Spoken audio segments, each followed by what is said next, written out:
विश्वासाची 26 वर्ष, लाखो सुखी दाम्पत्य. डाउनलोड करा मराठी मॅट्रिमनी. मुंबईच्या साकीनाक्यात मॅनहोलमध्ये पडून एका व्यक्तीचा मृत्यू. 25 फूट खोल मॅनहोलमध्ये पडून असलम शेख यांचा मृत्यू.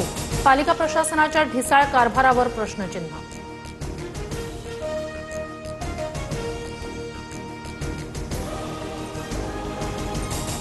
साकीनाका दुर्घटना प्रकरणात सहाय्यक आयुक्तांसह 4 अधिकारी निलंबित. कंत्राटदारावर गुन्हा दाखल.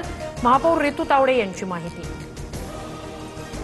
पालिकेकडून मृताच्या कुटुंबियांना 10 लाखाची आर्थिक मदत जाहीर. मॅनहोलवर जाळ्या बसवताना सुरक्षेची काळजी घेतली गेली नाही. पालिका आयुक्त अश्विनी भिडे यांची कबुली. भाजपचे मुंबई अध्यक्ष अमित साटम यांचा असंवेदनशीलतेचा कळस. जयंत पाटील यांना साकीनाक्याची दुर्घटना सांगताना साटम हसले.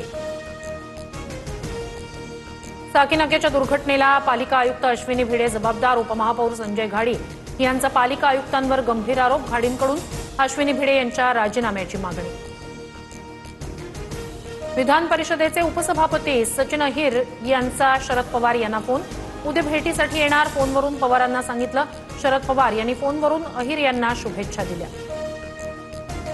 सचिन आले आता त्यांची टीमही येणार. अहिरांच्या शिवसेना पक्षप्रवेशावर बच्चू कडू यांचं वक्तव्य. तर टीमची गरज काय, आधी मला तर खेळू द्या. काही स्कोर केल्यानंतर दुसरे प्लेयर आणणार. अहिर यांचं सूचक वक्तव्य. काँग्रेस आमदार साजिद पठाण यांना बिश्नोई गँगकडून धमकी. विधानसभेत विरोधक आक्रमक. आमदार सुरक्षित नाही म्हणत पटोलेंचा सरकारवर निशाणा. तर पटोलेंच्या टीकेवरून नितेश राणे यांचाही पारा चढला. चंद्रपूर महापालिकेत वडेट्टीवार विरुद्ध धानोरकरांमध्ये गटनेते पदावरून वाद. काँग्रेसच्या 3 स्वीकृत सदस्यांच्या नामनिर्देशनाला नागपूर खंडपीठाची स्थगिती. धानोरकर गटाच्या नगरसेवकांनी दाखल केलेल्या याचिकेवर सुनावणी. केतन अग्रवाल हत्या प्रकरणात आरोपी सिया आणि चेतनची लाय डिटेक्टर टेस्ट होणार. सूत्रांची माहिती.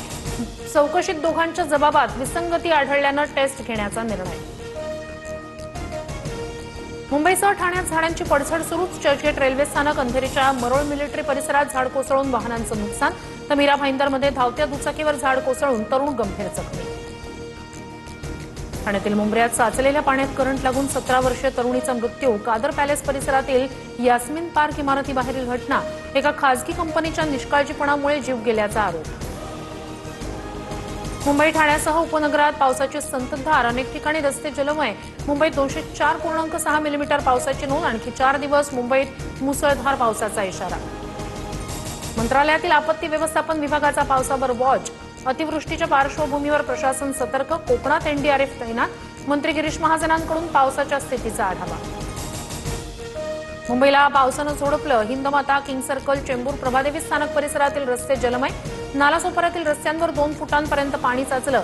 जनजीवन विस्कळीत. रायगडमधील आंबेनळी घाटात दरड कोसळली. आवश्यक असल्यास आंबेनळी घाटाच्या वापराचे प्रशासनाचं आवाहन. घाट रस्ता बंदीची अधिसूचना जारी होण्याची शक्यता. कोल्हापूरमध्ये दमदार पावसामुळे पंचगंगा नदीची पाणी पातळी वाढली. मंदिर पाण्याखाली. तर जळगावच्या हतनूर धरणातून 5000 क्युसेकनं पाण्याचा विसर्ग सुरू. तापी आणि पूर्णा नदीही इशारा पातळीजवळ. शेती कामासाठी गाळ आणि मुरमावरील रॉयल्टी रद्द. महसूल मंत्री चंद्रशेखर बावनकुळेंची घोषणा. शेतकऱ्यांची अडवणूक करणाऱ्या अधिकाऱ्यांवर कारवाई होणार. टीईटी पेपर फुटी प्रकरणात तपासाला वेग. पोलिसांकडून आणखी 3घांना अटक. बिहारच्या पाटणामधून 2घांना तर जम्मूतून 1 जण ताब्यात. अटकेतील आरोपींची संख्या आता 7 वर. एसटी महामंडळाच्या नाशिक विभागीय कार्यालयात खळबळ. एकाच वेळी 11 अधिकाऱ्यांचं निलंबन. 3 क्लास 1 तर 8 क्लास 2 अधिकाऱ्यांवर कारवाई. कामात हलगर्जीपणा केल्याचा आरोप. तामिळनाडूत राजकीय भूकंप. थलपतींचं सरकार पाडण्यासाठी 15 आमदारांना 50 कोटींची ऑफर दिल्याचा संशय. सेंथिल बालाजी आणि करूर गँग यांची नावं समोर. 3घांना अटक. चेन्नईच्या गुप्तचर विभागाकडून राजकीय षडयंत्राचा पर्दाफाश.